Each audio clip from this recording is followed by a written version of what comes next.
Tengok apa yang berlaku kepada Bersatu, parti pengasas gabungan Perikatan Nasional. Tahun lepas, semua nampak aman. Hamzah Zainuddin, Timbalan Presiden, Ketua Pembangkang di Parlimen. Muhyiddin pula sabar menunggu giliran nak jadi Perdana Menteri sekali lagi. Cerita cinta yang cantik. Lepas tu chaos. Hamzah dipecat kerana berani lawan Muhyiddin. Dan dalam masa 6 bulan saja, 6 bulan, Wawasan kini menjadi ahli penuh PN. Hamzah pulang menjadi ketua pembangkang dan Wawasan pula ada 3 kerusi adun dalam kerajaan BNPN di Negeri Sembilan.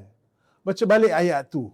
Parti yang ditubuhkan PN kini bukan saja hilang kuasa dalam gabungan sendiri, malah dia dah melihat produk sampingan Wawasan duduk sebaris dengan Barisan Nasional, musuh lama.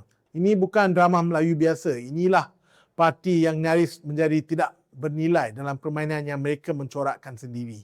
Dan paling penting, siapa yang tolak siapa? PAS memilih geng Hamzah, tolak Muhyiddin. Sekutu rapat yang menentukan sama ada bersatu ke arah ini atau ke arah itu. Siapa terkubur dan siapa hidup. Kalau kawan serumah boleh buat begitu, apa jaminan ada dengan kawan baru?